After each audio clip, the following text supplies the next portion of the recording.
Hello, everybody. This is Noah and John, and we are from UrbanDigs, and it is Friday. So you're going to get your weekly Manhattan market update. John, we got some interesting things, some nuggets to pass on. Let's start with supply. 7,748. Looks like it's slowly going higher. Show me that chart. Yeah, it is slowly going higher. That's exactly right. It's about not even a percent higher than where it was last week. And we've been talking about how underwhelming supply has been, and this is another data point in that direction. And frankly, no, it looks like supply is cresting here. We might start to see some down weeks in a Yeah. few weeks ahead. Yeah, I was just suggesting, I think the listing wave is now going to start dissipating, and I think that the supply is going to have a topping formation from a seasonal point of view.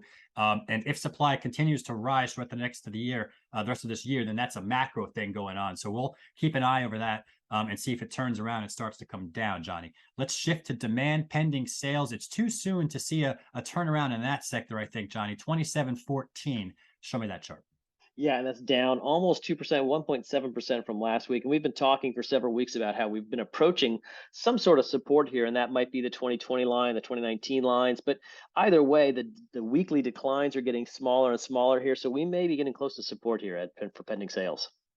Yeah, and I think it's going to start doing one of these things, right? It's going to stop going straight down. It's going to start angling just a little bit, kind of like a little hockey stick kind of a thing. It didn't happen yet, but I think it's going to over the next 3, 4, 5 weeks as we get going into the holiday season. And I just want to point out when I take into account supply and pending sales, and I look at the market pulse, right? This is taking both of those measures into account. That hockey stick, that's what I'm talking about. What we're looking for is this. Okay, we're looking for that turn. And that turn is going to be a signal for us that maybe buy side leverage has peaked in terms of its move down. I mean, let's be honest here. Buyers, you have gained a lot of leverage in the last 8, 9 months in this market. Okay. If this starts to turn and you're starting to see it a little bit, again, that peak side leverage has arrived and it's possible it might start to go the other way. And what we're looking for to show us that that's going to happen is the weeklies, Johnny. Let's go there. We'll talk about it. First, I want to look at supply. 395 things came on the market. That's up a little bit. Show me that chart. Yeah, it's up a roughly 13% or so from last week, and it's really approaching that 400 level, which I wasn't necessarily sure we'd see again in October. It's still the trend still remains down for weekly new supply, but we're kind of poking back up towards some of those seasonal levels, which we hadn't seen in a while. Yeah, interesting, interesting, interesting. We'll keep a note on that. And this is what I am talking about right over here. Contract signed 215.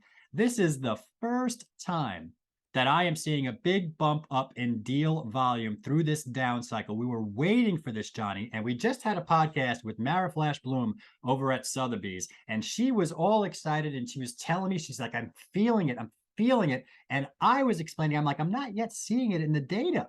I'm like, so I'm questioning it.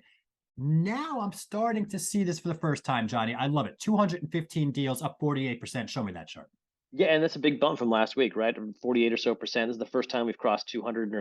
I guess this is the biggest week we've had since, I mean, you have to go back to July 1st. So it's been quite a while since we've seen this number of contracts signed. And, I don't want to say it's too few, too late, but certainly a step in the right direction here as we should be at the peak of the active season for fall. Yeah, I mean, listen, October, we're supposed to be at around the high 800s in terms of October. I originally said 950 was the average for October. That was a 7-year average. Well, we went ahead and we updated our chart to go all the way back to 2008. So we're now including all of that. So we expanded the average. So the average actually for October is around 888.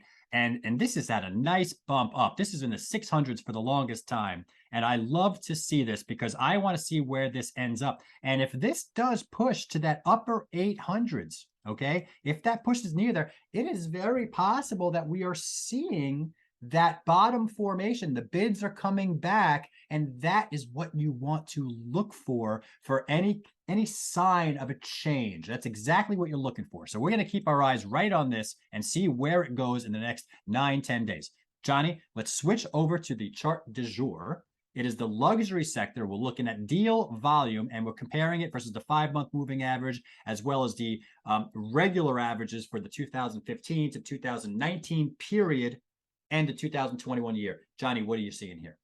Well, it's interesting. I mean, luxury basically fell off a cliff, and it looks like, right as that market shifted, luxury shifted right with it. We went from sort of breakout highs late 2021 when the luxury market was absolutely on fire to almost, decade long lows. I mean, certainly not as low as 2020, but it was a sharp, fast fall. It's starting to tick up here a little bit, but we Yeah. still remain below, we're kind of below the average. But if you look at that 5 month moving average, we're kind of getting right down to right around the lines of where that long term average is. So again, to your point about contract signs, we might be seeing some support here for the luxury sector. Yeah, and we want to get back up here. And October is showing. I mean, this is supposed to happen in October. I'm just feeling a little more excited after Mara's interview a few days ago that we'll put out next week, which I was hesitant to buy. And the data actually showing it. And when you extrapolate October, this will be the second month. This will be the second month that we're rebounding in this sector. And while we're down on an absolute level and we're at low levels, again, it's the change in the trend. That's Right, that's all I'm looking for. I wanted to see this market to stop actively falling. right. Stop actively falling. And we've been saying, I think we have arrived at a new place, at a new lower level. The sellers are in denial, the buyers are in denial, but here we are. And if deal volume comes back, that's exactly what we're looking for to get out of this cycle. So this is an interesting chart, even though it's not a bullish chart because this has to go a lot higher for sentiment to change. It's uplifting, John. It's uplifting to see that there's maybe a little turnaround happening. Green shoots. Green shoots, exactly. Especially after the last 6 months we've been through. It's been through quite a shift from where we were in April and where we are today.